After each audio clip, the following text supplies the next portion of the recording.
My name is Donna Goodman, and I'm the Executive Director of the Earthchild Institute, and we're here in Connecticut. And the question is my life lesson and what that means to young people and future generations. And I'd like to say that my life lesson is one of faith and service.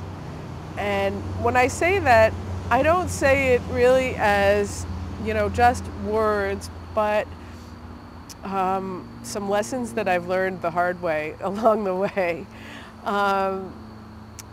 I started out, my educational degree was in business, and I thought that I would be in the capitalist society as such, but my divine path was very different than that which I thought it would be. And what I found is that the opportunities have always come to me.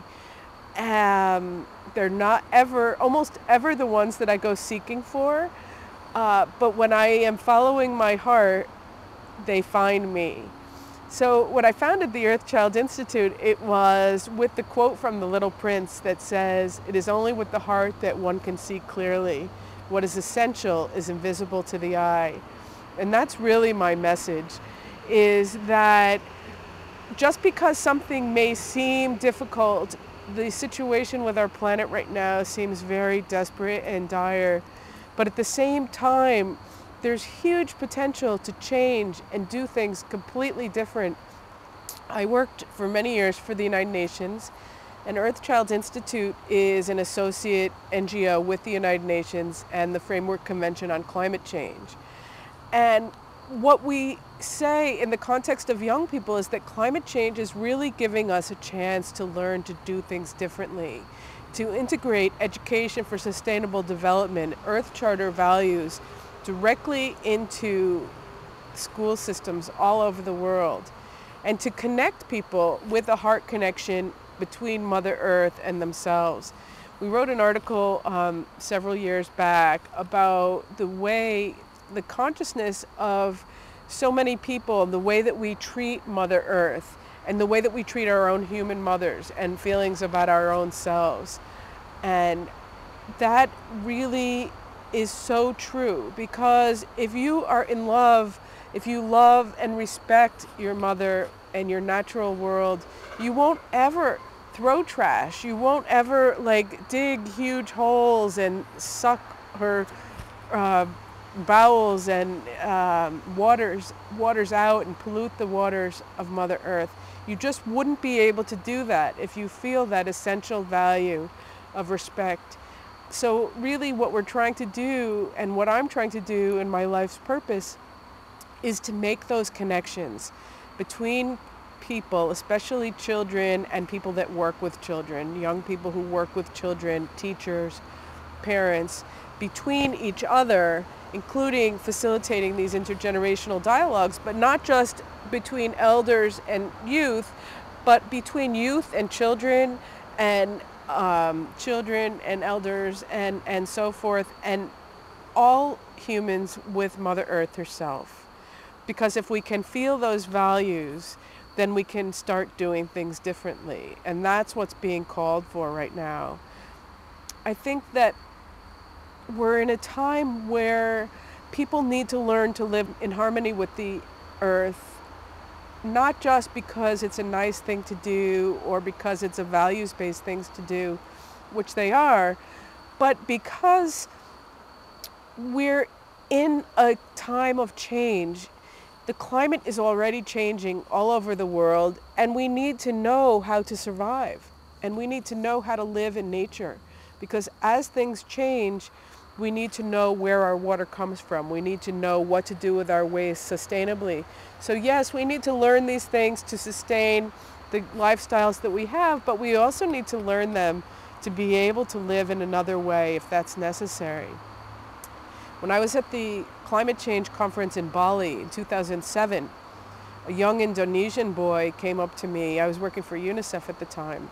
And he said to me, when the floods or the disasters come, I will be more likely to survive than you will be, or your kids will be in America. And I said to him, why is that? And he said to me, when I already knew to a degree what he was going to say, but what he said was, I have already lived without a toilet. I've lived in the forest. I know what to eat, what to drink, and what not to eat and drink. And you people don't. And that was so right. In fact, even here in America, people died in New Orleans years ago already during Hurricane Katrina because of water-related illness. They didn't know how to get water and make it safe for drinking. They didn't know where to put their waste. They didn't know some basic survival skills that we all need to live in harmony with the earth on a day-to-day basis. We have just made such a disconnect between ourselves and each other, and ourselves and the planet. So the other thing that we are doing in Earthchild Institute is connecting kids with kids all over the world and creating those opportunities. Because, you know, so often, especially people in development say, oh, you know, let's raise money for these poor children in Africa or in India or in Asia. Let's raise money for these poor children. But I have been all over the world in the most remote, rural, poorest areas. And it's been striking to see the capacity, the light, the creativity of these young people in the most remote, rural areas. And they have so much to give. And I think that most people don't know this, that haven't had the privilege to be in those places. Even my own children and other children in industrialized countries that I've met. So what we're doing is we're trying to develop a way that they can exchange. Yes, we can provide funds and support for water projects, for energy projects, and so forth, but they can be returning the favor with some of their life lessons and creativity that they have and they are so strong and aware with. And I think to go back to the faith and spirituality, when I first came to the UN, I was teaching peace through science. And it was also the time that I started working with water. And I came to the UN with rainbow glasses.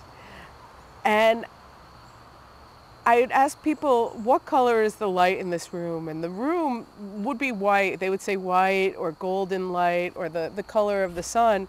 And then I would give everyone the rainbow glasses, and you would put on the glasses and you see the rainbow.